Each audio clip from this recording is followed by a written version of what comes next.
नमस्कार मित्रों, स्वागत है आप सभी का हमारे YouTube चैनल साहित्य सृजन की दुनिया में। तो दोस्तों, आज की ये वीडियो है उतनी ही महत्वपूर्ण जितनी कि मेरी सारी वीडियोस महत्वपूर्ण रही हैं।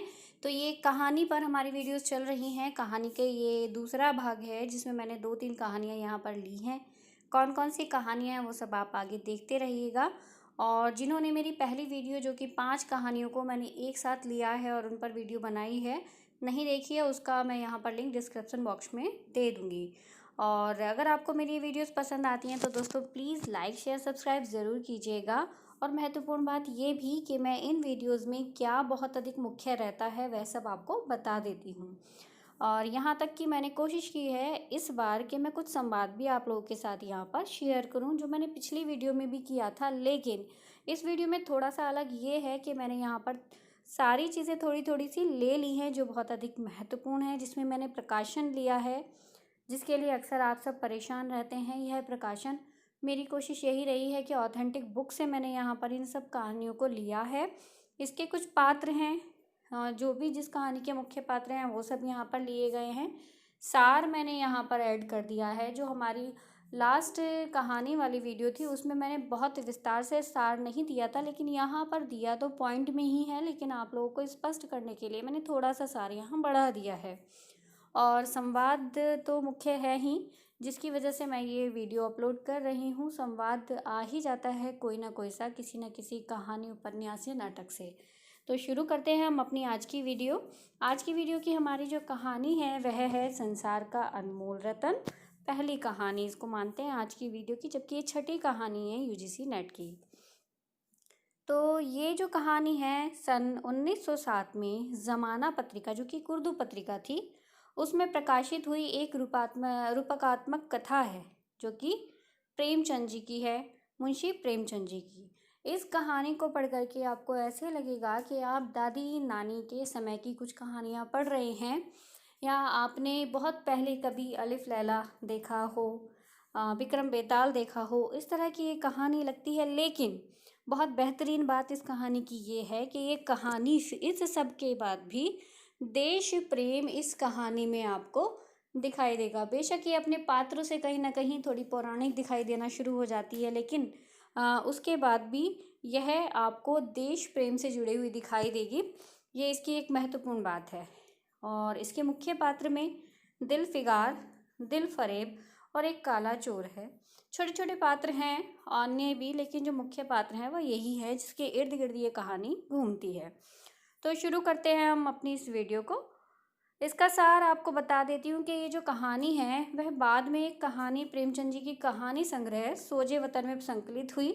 यह कहानी जो इस पर हम चर्चा कर रहे हैं, संसार का अनमोल रतन।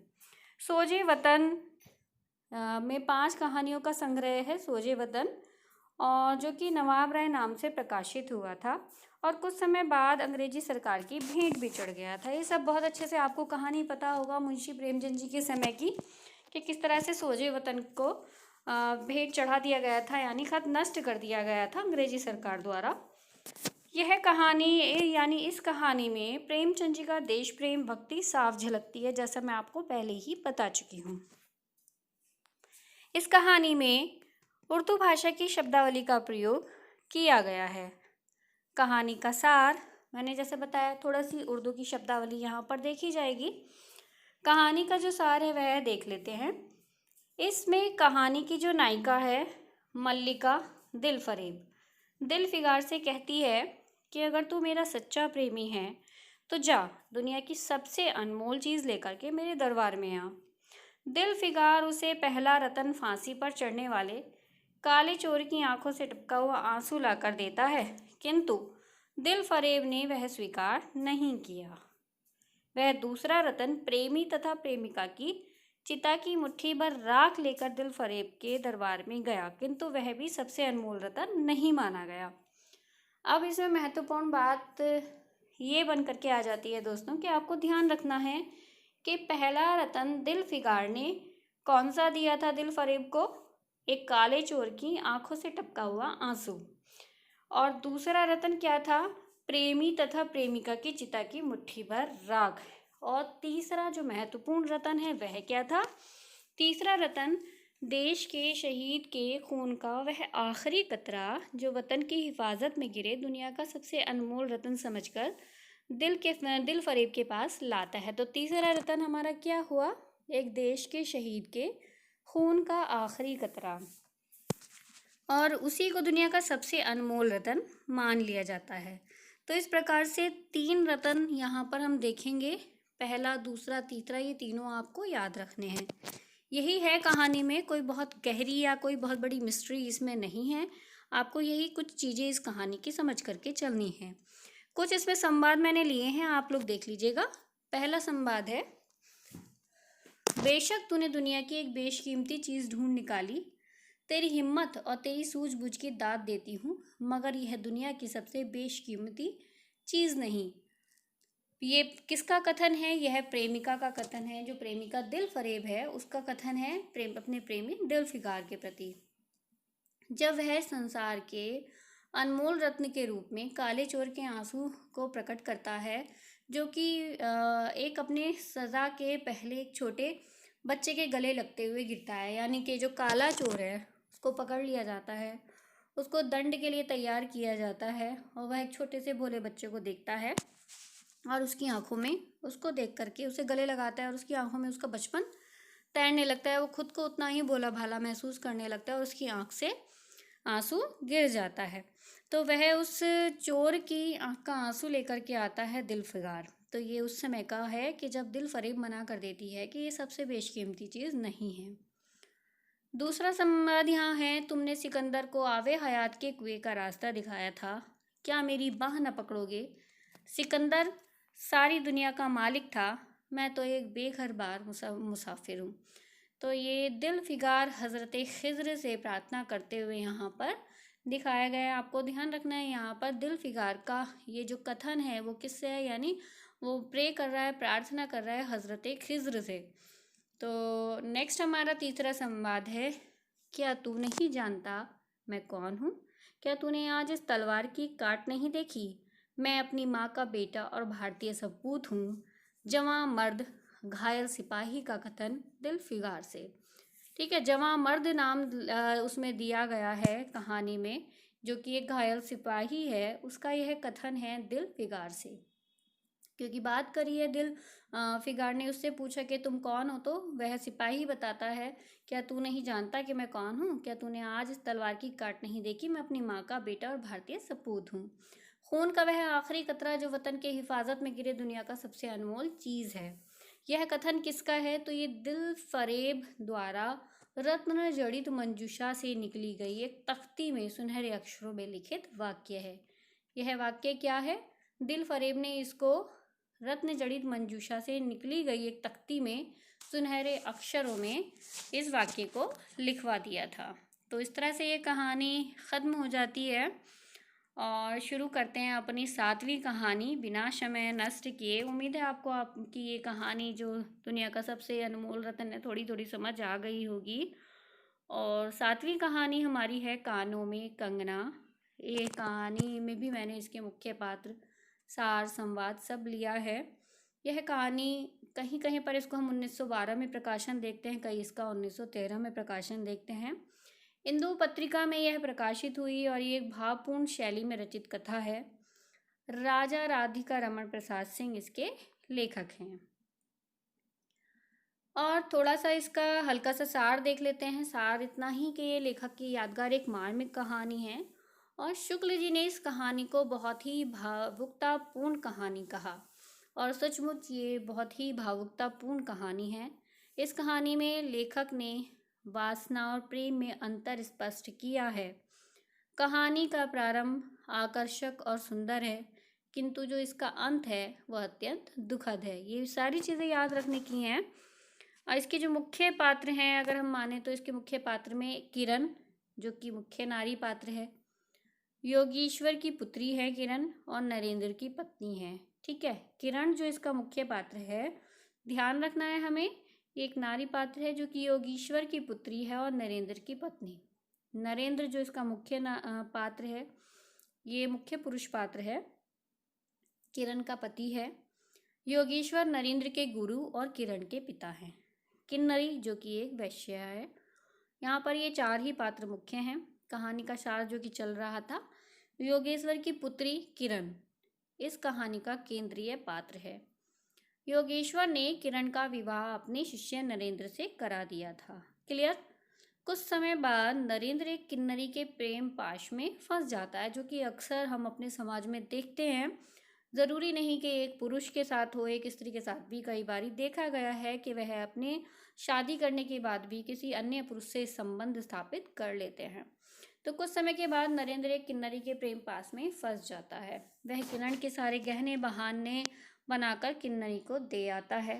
किरण को एक दिन सच का पता चल जाता है और इसी दुख के चलते उसकी मृत्यु हो जाती है। अंत में किरण के पास 2 कंगन बचे थे, जिन्हें कहानी के प्रारंभ में वो अपने कानों में पहने होती है, और नरेंद्र ने उससे पूछा भी था कि ये तुमने कानों में क्या पहना है। तब किरण बताती है, कानों में कंगना। तो दोस्तों, ये तो कहानी का हो गया हमारा छोटा सा सार। अब देख लेते हैं इस कहानी के संवाद, जो कि बहुत अधिक महत्वपूर्ण है। अब किरण की जो मृत्यु के बाद नरेंद्र अपनी गलती का एहसास होता है नरेंद्र को, लेकिन उसके बाद सिवाय पछतावे के कुछ नहीं बचता। किरण तो बिना शिकायत करे दुनिया से चली जाती है। इसका संवाद हम पहला यहाँ देख लेते हैं। वह पतली किरण अपनी मृत्यु शैया से इस शून्य निविड़ कानन में क्या ढूंढ रही थी, कौन कहे, किसे एक टक देखती थी, कौन जाने। ये कहानीकार का कथन है, बहुत अधिक मार्मिक है, दो ध्यान से देखिएगा। वह पतली किरण अपनी मृत्यु शैया से शून्य निविड़ कानन में क्या ढूंढ रही थी, कौन कहे, किसे एक टक देखती थी, कौन जाने। यह कहानीकार का कथन है। नेक्स्ट हमारा कथन है दूसरा। कौन जानता था कि चाल से कुचाल जाने में, हाथों से कंगन भूल कर कानों में पहनने में माधुरी है। वो उसका नटखटपन था, उसका प्यारापन था, वो उसकी मासूमियत थी। किसकी? किरण की। कि जो कंगन उसे हाथों में पहनने थे, वो प्यार प्यार में उसने कानों में लटका लिए थे। तो यहाँ देखिए, कौन जानता था कि चाल से कुचाल जाने में, हाथों से कंगन भूल कर कानों में पहनने में माधुरी है।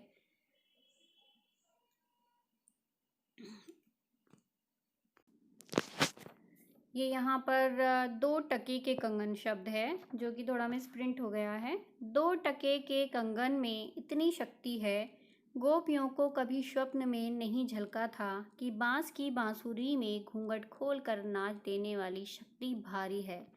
यह नरेंद्र का स्वागत कथन है, स्वागत नहीं है, माफ़ कीजिएगा, इसमें थोड़ा सा यहाँ पर प्रूफ प्रॉब्लम है, प्रूफ मिस्टेक्स हैं। जैसे स्वागत नहीं, स्वागत कथन है, स्वागत चिंतन है, वो खुद से चिंतन कर रहा है। और जहाँ डॉट टके लिखा है, यहाँ पर 2 टके है। तो 2 टके के कंगन में इतनी शक्ति है कि गोपियों को कभी स्वप्न में भी नहीं झलका था कि बांस की बांसुरी में घूंघट खोलकर नाच देने वाली शक्ति भारी है। तो यह नरेंद्र को एहसास हो रहा था धीरे धीरे। तीसरा ये संवाद है। लोचनों के कोने पर 2 बूंदें निकलकर झांक पड़ी। मैं सहम उठा।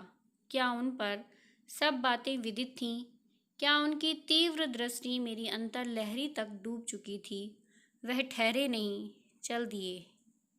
नरेंद्र के कथन योगेश्वर के प्रति, यानी योगेश्वर के लिए नरेंद्र यहाँ पर बोल रहा है।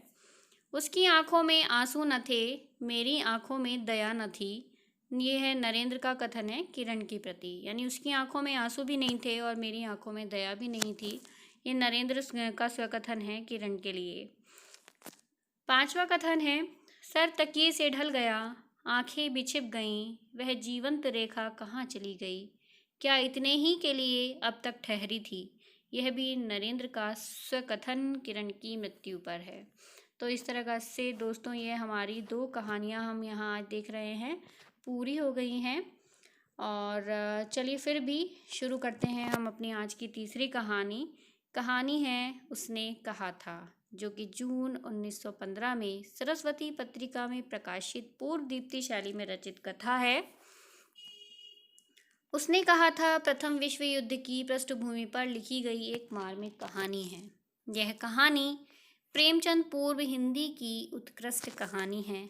इस कहानी का कथानक प्रेम, त्याग और कर्तव्य निष्ठा को केंद्र में रखकर बुना गया है। अमृतसर के बाजार का दृश्य, बालक बालिका का बाल सुलभ निश्चल प्रेम, महायुद्ध का वातावरण और लहना सिंह के आत्मोत्सर्ग आदि के मार्मिक चित्रण इस कहानी में मुख्य रूप से उभरे हैं।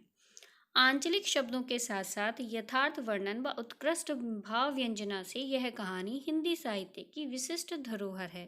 कौन सी? उसने कहा था कहानी।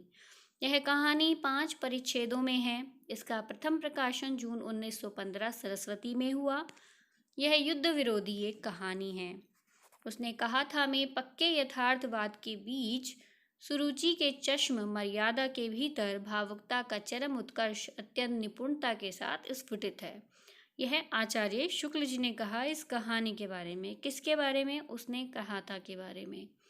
कहानियों में मानवीय और यथार्थ पात्रों की अवतारणा के कारण स्वतंत्रोत्तर तथा साहित्य गुलेरी जी का ऋणी है। यह कहा राजेंद्र यादव जी ने। कहानी के अगर मुख्य पात्र देखे जाएं तो कहानी के मुख्य पात्र में लहना सिंह जो प्रमुख पात्र है, सेना का एक वीर सिपाही वचनबद्ध व्यक्ति है।